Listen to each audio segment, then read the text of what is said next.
Sa Zoom natin ngayon, i-discuss ko lang guys ng mabilis yung hiring natin about social media management. Okay, social media management hiring and also dun sa social media VA. Okay, so lima lang muna yung kakailanganin natin or yung makukuha natin. Bakit bakit naman Kuya Red Boy, ang dami namin sa loob? Lahat po ba kami makakapasa? Siyempre, hindi naman kasi talaga lahat is nakakapasa. Tama ba? Yung iba is nag-uumpisa pa lang, yung iba is hindi pa nila alam kung ano talaga yung ina-apply nila. Okay, katulad nung nakaraan, may nagsasubmit ng resume kung iba-iba yung mga process na ginagawa nila. I told everyone na mag apply sa website pero ang nangyari is nag-apply sila sa via email. Nagsasubmit sila ng resume. Okay, so we need to follow the process kung gusto nating mapansin yung application natin para, at 'di ba? Para naman at least makikita ninyo or mapapansin, makikita ng mga HR department natin yung application ano natin guys, entries, okay? So yung resume, yung portfolio, Loom videos, yun yung mga hinahanap. So ngayon guys, let me share my screen. Pa-confirm sa baba kung nakikita na. Yes. Good. Opo. So, yes, ayan. Comment naman sa baba guys kung taga saan kayo. I wanna know kung taga saan yung mga participants natin tonight. Also yung mga viewers natin sa YouTube kung taga saan sila. So shoutout sa inyo lahat. Shoutout sa lahat ng mga nandito ngayon sa loob ng Zoom natin. So para at least isahan discussion lang and ma-follow nila na maayos yung process and then tataas yung chance na makapasa sa pagiging social media virtual assistant. Okay? Yung iba guys, di ba, pupunta po kayo guys dito sa Renaissance VA. Dalawa kasi yung website natin, yung domain. So medyo nagkalituhan. So ang pupuntahan nyo po is yung renaissanceva.com na walang dash. Kasi yung lumang domain ni Kuya Renny Boy, meron yung dash. Okay? So ngayon, ang i-click nyo po, ito, walang dash. Okay? renaissanceva.com. And then, kapag nandito ka na, punta lang po kayo sa careers. Okay? Pagpunta ninyo ng careers, makikita ninyo dito yung mga roles na open natin. Okay? Actually, ito hindi pala to open. Ang open lang natin ngayon is social media manager and social media virtual assistant. Alin man doon. Kailangan namin ng 5. Okay? So, the reason why marami ang sinasabihan namin is hindi kasi lahat is nagka-qualified. Okay? So, yung iba naman is hindi alam kung paano yung proseso. Yung iba nagsasubmit ng resume kay Kuya Renny Boy, which is wrong. Okay? Kasi hindi ko makikita kung qualified ka sa pagsasubmit mo lang ng resume. So, kailangan masundan natin. And then, yung iba naman, nag-click dito sa apprenticeship. Meaning to say, napunta sila doon sa group chat natin sa WhatsApp. Okay? Kung gusto natin mag-apply bilang isang social media VA, we need to follow the process inside this website ni Renaissance. Okay? So all you need to do is to click apply now. Makikita natin dito yung responsibilities and qualification. Okay, sa responsibilities, you need to develop and implement effective social media strategies, creating create engaging content across various platforms, monitor social media trends and analytics, manage campaigns and community engagement initiatives. So, meron din ditong qualification na hinahanap, proven experience in social media management, strong writing and communication skills, familiarity with social media tools and analytics. Okay? Kung hahanapin ninyo, Kuya Rene Boy, baka kailangan may experience sa social media manager or sa pagiging virtual assistant. Kung babasahin ninyo maigi yung qualification, wala pong nakasulat na ganun. So, meaning to say, welcome po kahit wala kayong experience, pero meron kayong knowledge kahit papano sa social media management. So, kahit wala pala kayong na-handle na client before, basta inaaral ninyo ang social media management, mga analytics, algorithm, terminologies, and jargons, pwede kayong makapasa dito sa role na hinahanap namin. Gets natin, guys? Hello? Yes. Klaro po ba? Yes po, gets po. Okay. Opo. Pero kung nandito tayo sa point na as in hindi pa talaga kaya or hindi pa namin kaya yan, Kuya Rene Boy. So meron naman kaming training every Tuesday and Thursday na kung saan pwede po kayong umattend sa mga Zoom meeting namin para mas ma-enhance po yung skills ninyo. Pero yung mga ready nang mag-apply ngayon, ito po yung susundin ninyong process. Okay? Pupunta kayo sa renaissanceva.com/careers. Yan, ilalagay ko sa comment section. Ilalagay ko na lang din dyan sa description. Tapos, punta lang po kayo dito sa careers. Tapos, click nyo lang po yung social media manager and then click apply now. Okay? So, pag-click ninyo ng apply now, meron ba dito guys yung mga ready na mag-apply bilang social media manager? Meron ba? Ako, pwede na. Ayun. So, click nyo lang yung apply now. Tapos, you just need to fill out all the information required. Okay? For example, this is going to be test. Test lang din. Email, test. Yan. Oh, sorry. Ay, tanggapin. It must be a valid mobile number. Yan. And then, address. Pay niya. Yan. Kung makikita ninyo dito guys, meron din nakalagay na referred by. But it's going to be optional kasi kahit naman wala nag-refer sa inyo, nakita nyo lang sa YouTube, kahit wag nyo nang lagyan. LinkedIn profile, napaka-importante. Ang dami nagsubmit ng application na wala pong LinkedIn profile. Napaka-importante na meron tayong LinkedIn kasi automatic po Wala akong LinkedIn. pare-reject yung application. Madali lang siya guys, parang Facebook lang rin yan. O yan o, parang Facebook siya. You just need to add your profile picture, you need to add a banner, tapos yun, this is going to be your professional social media account. Okay, dito kasi sa LinkedIn, nag-a-apply yung mga tao, nagpo-post ng mga professional background nila, and then may mga employers dito, and then may mga nag-hire.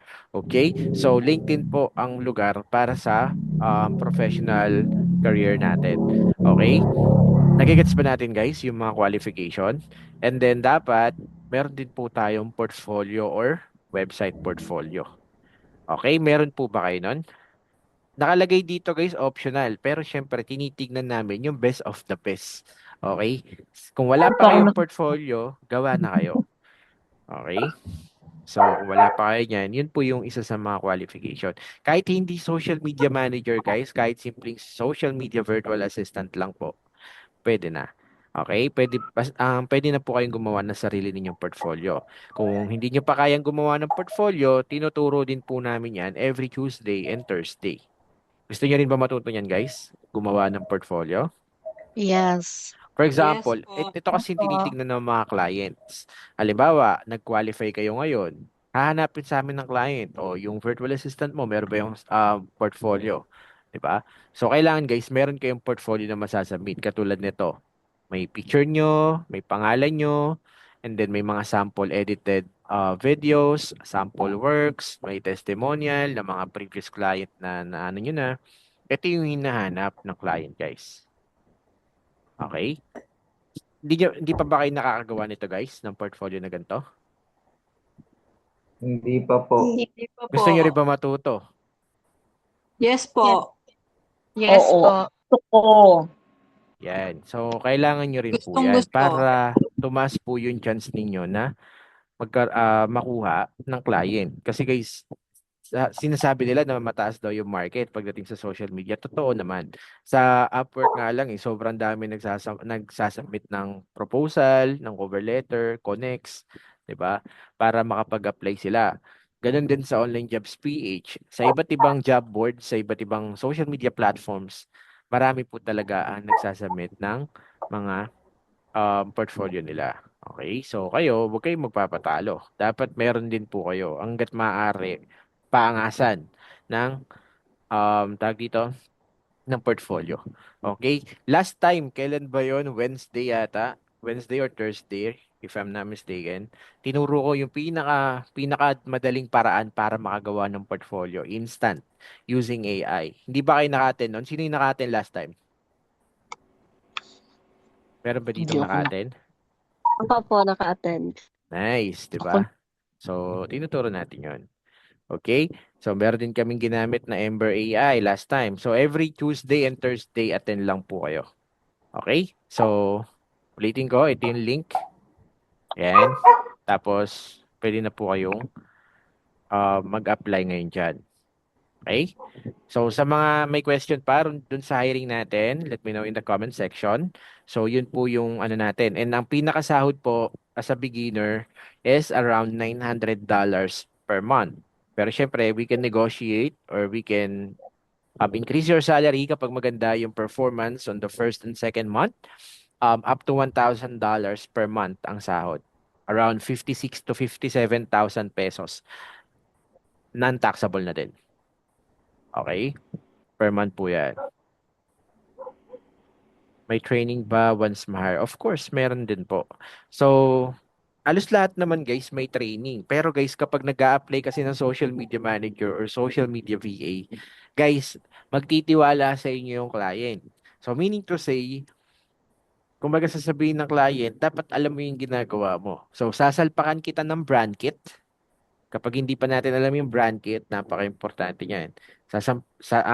Tag dito, bibigyan kita ng brand kit.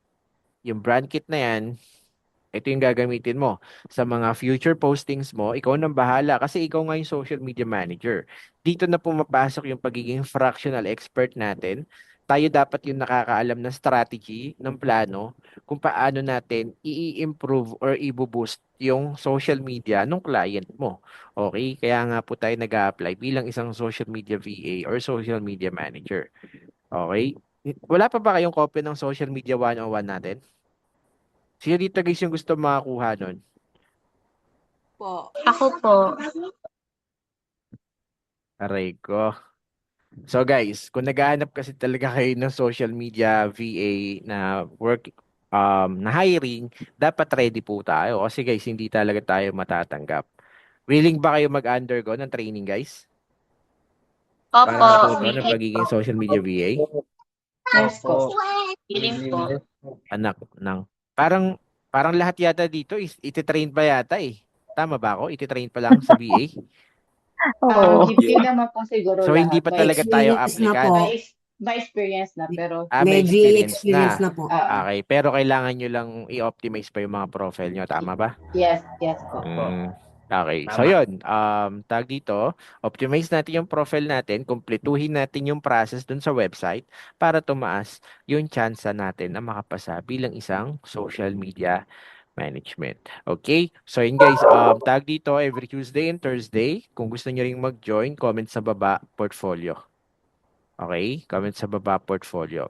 So, wait lang. Saan ba yung copy natin nun?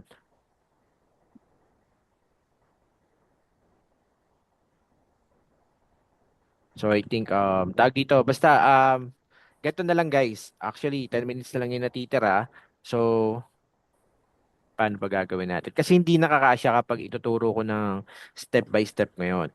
So, ngayon guys, dun sa mga willing matuto, di ba meron kayong kopya or nandun kayo sa GC natin sa WhatsApp. Tama ba? Yes po. Nasa WhatsApp GC kayo. Yes po. I-PM nyo po ako doon ngayon din. Okay? I-PM nyo ako ngayon din doon.